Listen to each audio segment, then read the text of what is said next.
చిన్నారుల భవిష్యత్తు గురించి వైఎస్ఆర్సీపీ ప్రభుత్వం పరితపించింది. జగనన్న గోరుముద్ద పథకం ద్వారా రుచికరమైన వంటలు వండించడమే కాదు, పిల్లల ఆరోగ్యానికి నాది భరోసా అన్నట్లుగా మంచి ఆరోగ్యకరమైన భోజనాన్ని అందించారు వైఎస్ జగన్. కానీ కూటమి ప్రభుత్వం అధికారంలోకి వచ్చాక ఇప్పుడు ఆ పరిస్థితి లేదు. నాసిరకం ఆహార పదార్థాలతో వండిన వంటలు తిని చిన్నారులు అనారోగ్యం పాలవుతున్నారు. ప్రభుత్వ పాఠశాలల్లో చదివే విద్యార్థులకు పౌష్టికాహార లోపం లేకుండా ఆరోగ్యంగా ఉండేలా గత ప్రభుత్వం జగనన్న గోరుముద్ద కార్యక్రమానికి శ్రీకారం చుట్టింది. ఈ పథకం ద్వారా రోజుకో మెనూతో విద్యార్థులకు రుచికరమైన భోజనాన్ని అందించింది. ఈ పథకానికి జాతీయ స్థాయిలో గుర్తింపు కూడా లభించింది. కౌమార దశలోని విద్యార్థులకు రక్తహీనత నివారణ కోసం చేస్తున్న కృషికి గాను వైఎస్ఆర్సీపీ ప్రభుత్వానికి గతంలో జాతీయ స్థాయిలో ప్రథమ బహుమతి వచ్చింది. సీన్ కట్ చేస్తే ఏపీలో సీన్ మళ్లీ రివర్స్. అబద్ధపు హామీలతో కూటమి అధికారంలోకి వచ్చింది. ఇంకేముంది, ప్రభుత్వ స్కూళ్లలో మధ్యాహ్న భోజనం పరిస్థితి మళ్లీ మొదటికొచ్చింది. ఉమ్మడి నెల్లూరు జిల్లాలో మధ్యాహ్న భోజనం అమలవుతున్నా అందులో నాణ్యత లేదు. మెనూ ప్రకారం నాణ్యమైన భోజనాన్ని విద్యార్థులకు అందివ్వడం లేదు. గుడ్డు, చిక్కీలు ఖచ్చితంగా ఇవ్వడం లేదు. నాసి రకమైన బియ్యంతో వండిన భోజనాన్ని చిన్నారులకు పెడుతున్నారు. దీంతో చిన్నారులు స్కూళ్లలో పెట్టే భోజనం తినలేక ఇంటి నుంచి బాక్సులు తెచ్చుకుంటున్నారు. ఆరు బయటే భోజనం వండడం, శుభ్రంగా లేని వంట సామాగ్రిని వాడటం, కలుషిత నీరు వినియోగించడం కారణాలతో పిల్లలు స్కూళ్లలో మధ్యాహ్న భోజనం తినడానికి ఇబ్బంది పడుతున్నారు. విద్యార్థులు పెట్టే ఆహారం చాలా దారుణంగా ఉంది. చాలా మంది విద్యార్థులు ఇంటి దగ్గర నుంచి భోజనాలు బాక్స్లో తీసుకొచ్చి స్కూల్లో తింటా ఉన్నారు. ఎందుకని ఒకసారి పిల్లల్ని మేము విచారిస్తే ఇక్కడ నాణ్యమైన భోజనం పెట్టట్లేదన్న, ఈ స్కూల్లో ఆహారం సరిగా లేదు, నీళ్ళ సాంబార్ పెడుతున్నారు, అన్నం ఉడకనట్టుగా ఉంటుంది, ఈ అన్నం తింటే కడుపు నొప్పితో బాధపడుతున్నాము, అందుకని చెప్పేసి ఇంటికాడ నుంచి మేము భోజనాలు తీసుకొచ్చుకుంటున్నాం అని చెప్పేసి చాలా మంది విద్యార్థులు ఈ విషయాన్ని మా దృష్టికి తీసుకొచ్చారు.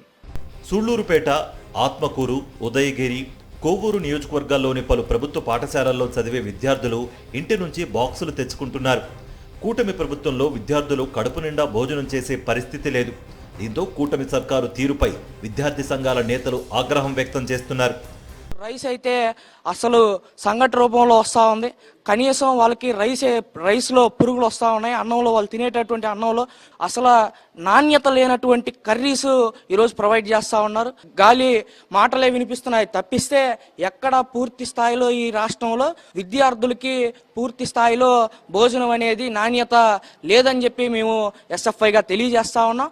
గతంలో తమ పిల్లలకు రాగి జావతో పాటు రుచికరమైన ఆహారం అందేదని అంటున్నారు స్కూల్ విద్యార్థుల తల్లిదండ్రులు. వైఎస్ జగన్ హయాంలో పిల్లల ఆహారంపై భరోసా ఉండేదని, ఇప్పుడు ఆ పరిస్థితి లేదని అంటున్నారు విద్యార్థుల తల్లిదండ్రులు. ప్రతి పిల్లాడి ఆరోగ్య బాధ్యత నాది అంటూ ఉదరగొట్టారు. మధ్యాహ్న భోజనం మెను పూర్తిగా మార్చేస్తాం, డొక్కా సీతమ్మ స్ఫూర్తితో భోజనం పెడతామన్నారు. ఇలా అమలు సాధ్యం కాని హామీలెన్నో గుప్పించారు. అధికారంలోకి వచ్చారు. సీన్ కట్ చేస్తే పురుగుల అన్నం, నీళ్ల సాంబార్, ఉడకని గుడ్లు, నిత్యం ఒకే రకం ఆహారం. ఇది ఏపీలో మిడ్ డే మీల్స్ పరిస్థితి. సాక్షాత్తు ముఖ్యమంత్రి చంద్రబాబు సొంత ఊరు చంద్రగిరిలోనే నాసిరకం భోజనం తిని 38 మంది విద్యార్థులు అస్వస్థకు గురయ్యారంటే పరిస్థితి అర్థం చేసుకోవచ్చు. విద్యార్థులు ఆసుపత్రుల పాలవుతున్నా కూటమి సర్కారుకు చీమ కుట్టినట్లయినా లేదు.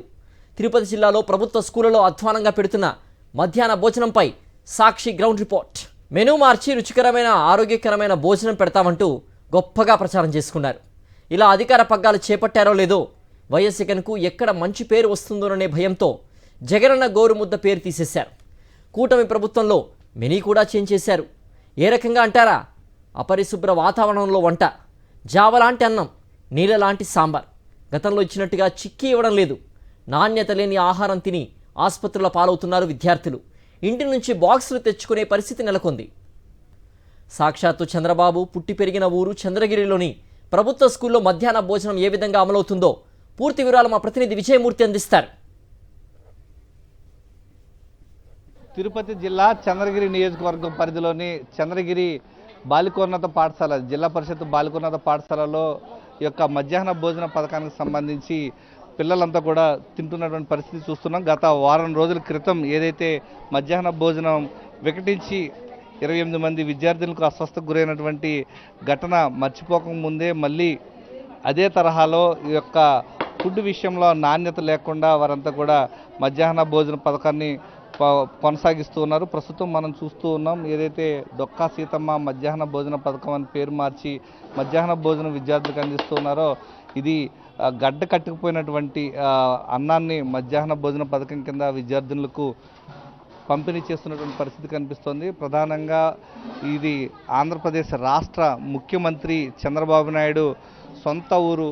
ఆయన పుట్టి పెరిగినటువంటి చంద్రగిరి మండలంలో చంద్రగిరిలో ఉన్నటువంటి జిల్లా పరిషత్ బాలికోన్నత పాఠశాలలో ప్రస్తుతం మనం ఉన్నాము. ఈ యొక్క పరిస్థితిలోనే 28 మంది విద్యార్థులు అస్వస్థకు గురైనటువంటి సంగతి మర్చిపోకముందే మళ్ళీ వారిలో ఎలాంటి మార్పు లేదని చెప్పడానికి ప్రత్యక్ష నిదర్శనంగా కనిపిస్తూ ఉన్నాయి. ప్రస్తుతం మనం చూస్తూ ఉన్నాం. ఇక్కడ అపరిశుభ్ర వాతావరణంలోనే వారందరికీ కూడా మధ్యాహ్న భోజనం వారికి పంపిణీ చేస్తున్నటువంటి పరిస్థితి కనిపిస్తోంది. మొత్తం 290 మంది విద్యార్థినులకు మధ్యాహ్న భోజనం పథకం కింద ఈ యొక్క ప్రాంతంలో వారికి భోజనాలు పెడుతూ ఉన్నారు. మనం చూడొచ్చు, స్కూలు ఆవరణలోనే ఎంత అపరిశుభ్రంగా ఉన్నటువంటి ఈ ప్రాంతంలోనే వారందరికీ కూడా భోజనాలు పెడుతున్నటువంటి పరిస్థితి కనిపిస్తుంది. వారం రోజుల క్రితం జరిగినటువంటి ఘటనకు సంబంధించి పూర్తి స్థాయిలో ఎలాంటి చర్యలు చేపట్టలేదు. యథావిధిగా అదే స్థాయిలో వారి యొక్క మధ్యాహ్న భోజనం మెనూని కొనసాగిస్తుండడం పట్ల విద్యార్థుల తల్లిదండ్రులంతా కూడా ఆగ్రహం వ్యక్తం చేస్తున్నారు. ప్రస్తుతం మనం చూడొచ్చు, ఈ యొక్క పాఠశాలలో 290 మంది విద్యార్థినులు భోజనం చేస్తూ ఉన్నారు. వారంతా కూడా ఈ యొక్క ప్రాంతంలోనే ఏదైతే స్కూలు ఆవరణలో ఉన్నటువంటి గ్రౌండ్స్లోనే వాళ్ళు తింటున్నటువంటి పరిస్థితి కనిపిస్తోంది. డొక్కా సీతమ్మ మధ్యాహ్న భోజన పథకంలో భాగంగా వారికి పంపిణీ చేస్తున్నటువంటి మధ్యాహ్న భోజనం ముద్దగానే ఉంది. నాణ్యత విషయంలో క్వాలిటీ పెంచకుండానే వారికి మధ్యాహ్న భోజనాన్ని కొనసాగిస్తూ ఉన్నారు. అపరిశుభ్ర వాతావరణంలోనే వారికి భోజనాలు పెడుతూ ఉన్నారు. ఈ నేపథ్యంలో విద్యార్థుల తల్లిదండ్రులు ఓవైపు ఆగ్రహం వ్యక్తం చేస్తున్నప్పటికీ స్కూల్కు సంబంధించినటువంటి ఉన్నతాధికారుల పర్యవేక్షణ లేకపోవడం కారణంగానే గత వారం జరిగినటువంటి ఘటనకు సంబంధించి ఈ యొక్క చర్యలు చేపట్టాలంటూ ఓవైపు విద్యార్థుల తల్లిదండ్రులు కోరుతున్నప్పటికీ స్కూలు ఆవరణలో మాత్రం ఎలాంటి మార్పు లేదు. నాణ్యత లేకుండానే వారికి భోజనాలు పెడుతూ ఉన్నారు. కెమెరామెన్ ఎల్ఐతో విజయమూర్తి, సాక్షి టీవీ, చంద్రగిరి నుంచి. గత ప్రభుత్వంలో జగనన్న గోరుముద్ద పథకంలో మధ్యాహ్న భోజనం ఎంతో రుచిగా ఉండేదని, కూటమి ప్రభుత్వం అధికారంలోకి వచ్చినప్పటి నుంచి నాసిరకంగా భోజనం పెడుతున్నారని అంటున్నారు చిన్నారులు. పిల్లలు దైవంతో సమానమంటారు. అలాంటి పిల్లలు ఎలాంటి కల్మషం లేకుండా మధ్యాహ్న భోజనం ఎలా ఉంటుందో వాస్తవాలు చెప్తున్నారు. చిన్నారులు ఏం చెప్తున్నారో మీరే చూడండి. జిల్లా చంద్రగిరి మండల కేంద్రంలో ఉన్నటువంటి చంద్రగిరి జిల్లా పరిషత్ బాలికోన్నత పాఠశాలలో డొక్కా సీతమ్మ మధ్యాహ్న భోజన పథకంలో నాసిరకంగా భోజనాలు ఉండడంతో స్కూల్లో విద్యార్థులను కొంతమంది ఇంటికాడి నుంచే వస్తున్నారు. వారు ఇంటి దగ్గర నుంచి తీసుకొచ్చినటువంటి క్యారీర్లతోనే వారు భోజనం చేస్తున్నటువంటి పరిస్థితి కనిపిస్తోంది. మనం చూడొచ్చు, వారి ఇంటి వద్ద నుంచి తెచ్చుకున్నటువంటి క్యారీర్తో వారంతా కూడా భోజనాలు చేస్తూ ఉన్నారు. మధ్యాహ్న భోజన పథకంలో నాసిరకంగా పెట్టడంతో పాటు గత వారం ఏదైతే ఫుడ్ పాయిజన్ కావడంతో 38 మంది విద్యార్థులు అస్వస్థతకు గురయ్యారు. మొదట వచ్చేసరికి 38 మంది విద్యార్థులు, ఆ తర్వాత 28 మంది విద్యార్థులు ఆసుపత్రికి చేర్చడం జరిగింది. ప్రస్తుతం మనం చూస్తూ ఉన్నాం, వీరి యొక్క స్కూల్లో మధ్యాహ్న భోజన పథకంలో నాసిరకంగా పెడుతుండడంతో ఇంటి వద్ద నుంచే వారంతా కూడా ఫుడ్ తెచ్చుకుంటున్న పరిస్థితి కనిపిస్తోంది. గత ప్రభుత్వ పాలనలో జగనన్న మధ్యాహ్న భోజనం సంబంధించి చాలా అద్భుతంగా వారంతా భోజనాలు తింటూ సంతోషంగా ఉండేవారు. కానీ ప్రభుత్వం మారిన తర్వాత ఈరోజు ఏదైతే జగనన్న గోరుముద్ద మధ్యాహ్న భోజనం గత ప్రభుత్వంలో చాలా మంచిగా ఉండేది, ఇప్పుడు వచ్చిన తర్వాత భోజనం బాగాలేదంటున్నారు విద్యార్థులు. ఎలా ఉంది భోజనం? అన్నం బాగాలేదు సార్. అన్నం ఉడకకుండా బియ్యం లాగే ఉన్నాయి. ఉడకట్లేదు. చెప్పారా మీరు ఎప్పుడైనా? కంప్లైంట్ కూడా ఇచ్చాం సార్. హెడ్ మాస్టర్ సార్ కి కంప్లైంట్ ఇచ్చాం సార్.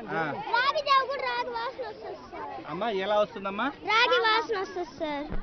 రాగి జావా అది ఉడకకుండా అట్లా ఉంటుంది, గట్టిగా ఉంటుంది. ఆ రోజు సాటర్డే బెల్లగన్నంలో కూడా పురుగులు వచ్చాయి సార్. బెల్లం అన్నంలో పురుగులు తింటా అంటే చేతిలోనే వచ్చాయి సార్ పురుగులు. చేసాం సార్.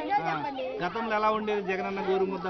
అప్పుడు బాగుండేది సార్. అప్పుడు బాగుండేది సార్ అన్నం.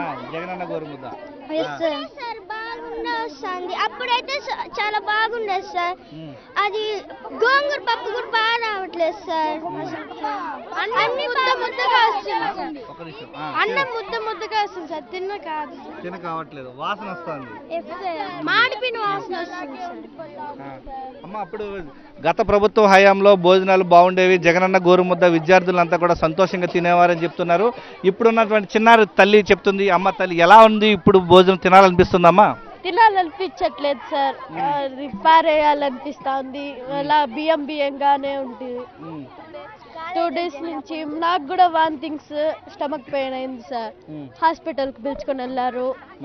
అవును సార్, అలా అయింది. మళ్ళా ఇబ్బంది అయింది సార్. అప్పటి నుంచి నేను క్యారియర్ తెచ్చుకుంటా ఉన్నాను సార్.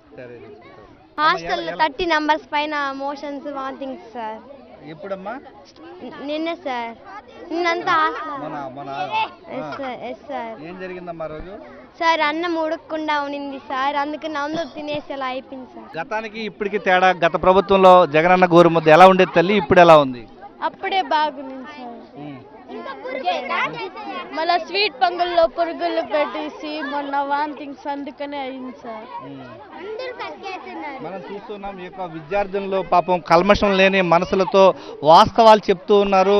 గత ప్రభుత్వ హయాంలో జగనన్న గోరుముద్ద చాలా అద్భుతంగా ఉండేది, తాము తినడానికి చాలా సంతోషంగా ఉండేవాళ్ళం అని చెప్తూ ఉన్నారు. కానీ ఇప్పుడు పెడుతున్నటువంటి భోజనం, మధ్యాహ్న భోజనం బాగుండటం లేదు. కేవలం ఏదైతే డొక్కా సీతమ్మ మధ్యాహ్న భోజనం అని చెప్తూ ఉన్నారో, ఈ యొక్క స్కూల్కి సంబంధించి హాస్టలర్స్ అంతా కూడా 290 మంది విద్యార్థులు ఉన్నారు. ఈ యొక్క స్కూల్లో ఏదైతే మన కాలేజీ విద్యార్థులకు కూడా మధ్యాహ్న భోజనం అమలు చేసినప్పటి నుంచి తమకు భోజనాలు కూడా సరిగ్గా బాగుండట్లేదు, ఉడకనటువంటి భోజనాన్ని మాకు పెడుతూ ఉన్నారు, దానివల్ల ఇబ్బందులు పడుతున్నామని చెప్పేసి వారంతా కూడా చెప్తున్నటువంటి పరిస్థితి కనిపిస్తోంది. ఇది సాక్షాత్తు ఆంధ్రప్రదేశ్ రాష్ట్ర ముఖ్యమంత్రి చంద్రబాబు నాయుడు పుట్టి పెరిగినటువంటి సొంత మండలం చంద్రగిరి మండలంలో యొక్క మండల కేంద్రంలో ఉన్నటువంటి జిల్లా పరిషత్ బాలికోన్నత పాఠశాలల్లో పరిస్థితి ఈ స్థాయిలో ఉందంటే రాష్ట్ర వ్యాప్తంగా మిగిలినటువంటి ప్రాంతాల్లో, మిగిలినటువంటి స్కూళ్ళలో ఏ విధంగా ఉంటుందనేది మనం అర్థం చేసుకోవచ్చు.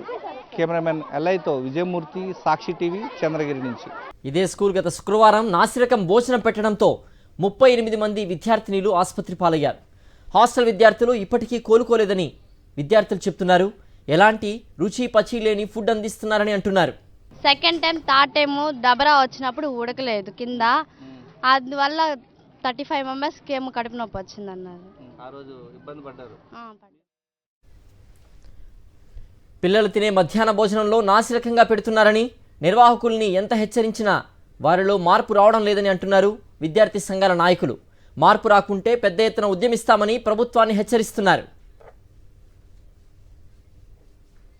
డొక్కా సీతమ్మ మధ్యాహ్న భోజన పథకంలో నాసిరకం భోజనాలు పెడుతుండడం పట్ల విద్యార్థి సంఘాలన్నీ కూడా ఆగ్రహం వ్యక్తం చేస్తున్నాయి. చంద్రగిరి బాలికోన్నత పాఠశాల, జిల్లా పరిషత్ బాలికోన్నత పాఠశాలలో గత వారం జరిగినటువంటి ఫుడ్ పాయిజన్కి సంబంధించి ఎస్ఎఫ్ఐ విద్యార్థులను క్షేత్రస్థాయిలో ఈ యొక్క నాసిరకం భోజనం పట్ల ఆగ్రహం వ్యక్తం చేస్తున్నారు. వారు స్వయంగా తిని ఈ యొక్క నాణ్యతను కూడా పరిశీలిస్తున్నారు. ఈ క్రమంలోనే వారు ఏమంటున్నారో తెలుసుకునేటువంటి ప్రయత్నం చేద్దాం. అసలు గత వారం జరిగిన ఫుడ్ పాయిజన్కి సంబంధించి తర్వాత భోజనాన్ని మార్పు వచ్చిందంటారు? ముందు కంటే ఇంకా దారుణంగా తయారైందన్న. అసలు ఫుడ్ తిన్న కావట్లేదు. అసలు ఇది వెజిటేబుల్ రైస్ అన్నాడు, మన ఇంట్లో చేసుకునే సంగటి ఉప్మా లాగున్నది. అసలు ఈ కోడిగుడు అయితే ఉడకలా. అసలు మనం ఇదేంది కోడిగుడు పులుసు అని చెప్పినాడు నాతో. తిని చూస్తే కడుపు మండతాను తప్ప, ఇది 2 ముద్దలకే కడుపు మండతాంది. ఒక కారం తప్ప ఉప్పు ఏంది లేట్లా. దీంతో ఉప్పేలే, వేయలేం, పిల్లలకి పెడుతున్నాడు. ఉప్పు లేదు, కారం లేదు. కోడిగుడు పులుసు అన్నాడు, ఒక ఎర్రగడ్డ కనిపిలే నాకు. అదే ఒక ఎర్రగడ్డ కానీ తెల్లగడ్డ కానీ, కోడిగుడు పులుసు అన్నా ఒక ఎర్రగడ్డ లేదు, తెల్లగడ్డ లేదు. ఇక్కడ స్థానికంలో ఉన్న కమిటీ వాళ్ళని, స్కూల్ కమిటీ వాళ్ళని అడిగితే ఇక్కడ నాయకులు వాళ్ళని మార్చనివ్వట్లేదు. మేము అజ్జి ఎన్నిసార్లు పెట్టినా మా మాట వినట్లేదు. లోకల్లో ఉన్న నాయకులు మేము ఇప్పటికి 2-3 సార్లు ఇచ్చాము లెటరు ఇస్కాన్ వాళ్ళకి అని, కానీ ఇక్కడ నాయకులు మమ్మల్ని రానియట్లేదు లోపలికి. వంట వాళ్ళకి వీళ్ళు వెళ్తా అంటే మీరు ఎందుకు వస్తారు అని అడుగుతున్నాడు ఇక్కడ కమిటీ వాళ్ళని. సార్ వాళ్ళని, మేము మీరు వస్తే మేము వంట చెయ్యము, మీకు మేము ఎందుకు చూపించాలి అవి అని అడుగుతున్నారు. వాళ్ళు నిన్న మన ఫ్రైడే జరిగిందంతో 38 మంది బాలికలు ఫుడ్ పాయిజన్ అయి చేరినారు. ఇంకా 5 మంది వరకు హాస్టల్లో చికిత్స పొందుతున్నాడు.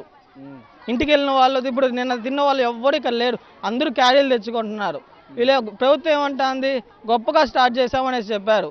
వాళ్ళు ఎవరైనా సరే ఒక్కరు అధికారం వచ్చి తిని వెళ్ళమనండి. రోజు నాసిరకం బియ్యంతోనే విద్యార్థుల జీవితాలతో ఆటలాడుకుంటున్నారంటూ ఎస్ఎఫ్ఐ విద్యార్థి విభాగ నాయకులు ప్రశ్నిస్తున్న పరిస్థితి కనిపిస్తోంది. మరోవైపు తిరుపతిలో ఉన్నటువంటి పరిసర ప్రాంతాల్లో ఇస్కాన్ ఆధ్వర్యంలో వారందరికీ కూడా భోజనాలు చాలా సక్రమంగా పంపిణీ చేస్తూ ఉన్నారు. కానీ ఇస్కాన్ పరిధిలోకి చంద్రగిరిలో ఉన్నటువంటి ప్రభుత్వ పాఠశాలలకు కూడా వారికి అవకాశం కల్పించాలంటూ వీరంతా కూడా కోరుతున్నటువంటి పరిస్థితి కనిపిస్తోంది. కెమెరామెన్ ఎల్ఐతో విజయమూర్తి, సాక్షి టీవీ, చంద్రగిరి నుంచి. జగనన్న గోరుముద్ద భోజనం పథకం పేరు మార్చి డొక్కా సీతమ్మ మధ్యాహ్న భోజనం పథకం అంటూ తీసుకువచ్చిన ఎలాంటి రుచి పచ్చి ఉండడం లేదు. పచ్చివాసన వచ్చే భోజనం తినలేక పిల్లలు ఇంటి నుంచే క్యారేజీలు తెచ్చుకుని తింటున్న పరిస్థితి. ముఖ్యమంత్రి చంద్రబాబు పుట్టి పెరిగిన ఊరు చంద్రగిరిలోనే ఈ పరిస్థితి ఉందంటే ఇక రాష్ట్ర వ్యాప్తంగా మధ్యాహ్న భోజనం ఎలా అమలవుతుందో అర్థం చేసుకోవచ్చు. ఇది వాళ్ళ ground report. Stay tune to Sakshi.